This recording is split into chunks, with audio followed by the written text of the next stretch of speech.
Ahoj, ja som Tomáš, toto je moja rodina, Zuzka a Anička. Dnes ti chcem povedať niečo o rodine, o našej rodine. A chcem ťa povzbudiť, že rodina je naozaj miestom, kde človek môže prežívať, alebo aj ty, môže prežívať takú skutočnú lásku, prijatie, jednotu a také naozajstné, také priateľstvo.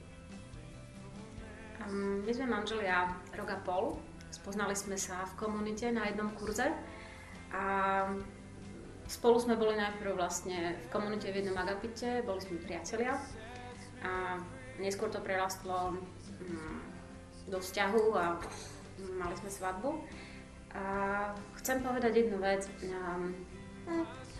samozrejme každý z nás žil v nejakej rodine, a tá rodina sa stretáva s ďalšími rodinami v rámci tej najbližšej, najúžšej rodiny naozaj.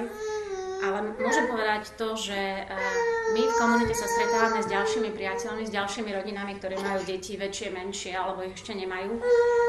A je to niečo, čo veľmi obohacuje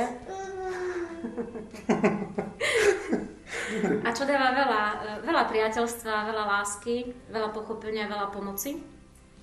A myslím si, že až teraz, keď sme my spolu ako rodina a keď to môžem vidieť na ostatných, tak môžem prežívať naozaj takú plnosť.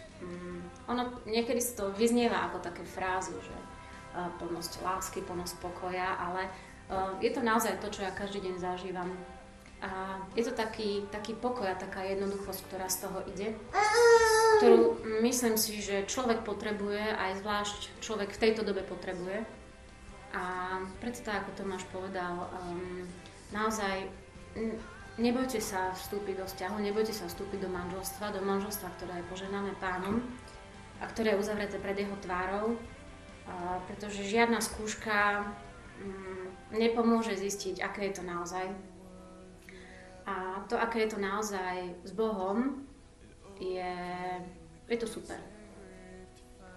Dnes manželstvo nie je preferované možno vládami sveta ani žiadnymi politickými organizáciami. Ale ja ťa chcem povzbudiť, že Boh, Ježiš Kristus chce rodiny a chce manželstva, aby mohli vzniknúť ďalšie a ďalšie nové rodiny. A mám takú skúsenosť, alebo som rozmýšľal nad tým, že ako to bolo s našimi rodičmi, alebo rodičmi našich rodičov. Oni tiež mali možno ťažký čas a možno tiež rozmýšľali nad tým, či si založiť rodinu alebo nie. Keby si oni nezaložili tieto rodiny, tak my by sme tu tiež dnes neboli. A určite to tiež nebolo jednoduché, pretože dnes ľudia hovoria, že je to ťažké. Ale ťažké to bolo aj po druhej svetovej vojne, aj v čase komunizmu a tak ďalej a tak ďalej. Čiže ak si chceš založiť rodinu a myslíš si, že dnes je to ťažké a že to nedokážeš, tak zajtra to bude ešte ťažšie. Preto ťa vyzývam, aby si nad týmto možno rozmýšľal a aby si išiel do toho s takou radosťou, pretože to prináša naozaj veľké požehnanie a je to nielen požehnanie pre teba, ale aj pre ostatných ľudí okolo teba. A takéto malé stvorenia môžu prinášať veľmi veľa šťastia naozaj aj rodičom, aj ostatným ľuďom. A naozaj z rodiny vychádza život. A tento život dáva Kristus, ktorý je úžasný. Nebojte sa, naozaj sa nebojte.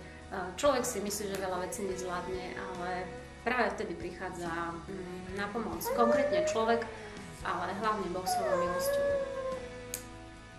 Boh vás miluje a naozaj nechce, aby ste boli sami, ale aby ste budovali vzťahy nielen medzi kolegami, medzi priateľmi, ale aby ste budovali vzťahy v rodine, kde to je také intimné a kde to je naozaj také hlboké, kde to je naozaj o tej takej skutočnej láske, takej láske v jednote, kde aj Duch Svätý pôsobí a človek zakúša takú zázračnú lásku, takú moc Božiu. Si myslím, že najväčším darom, ktorý som alebo ktorý sme teraz dostali, alebo najväčšou skúsenosťou je asi toto malé dieťa, pretože je to časť Božieho stvorenia a je to niečo neopísateľné a niečo úžasné, čiže vám to odporúčam. Ahojte. Čau. Taký Ahoj, ahoj.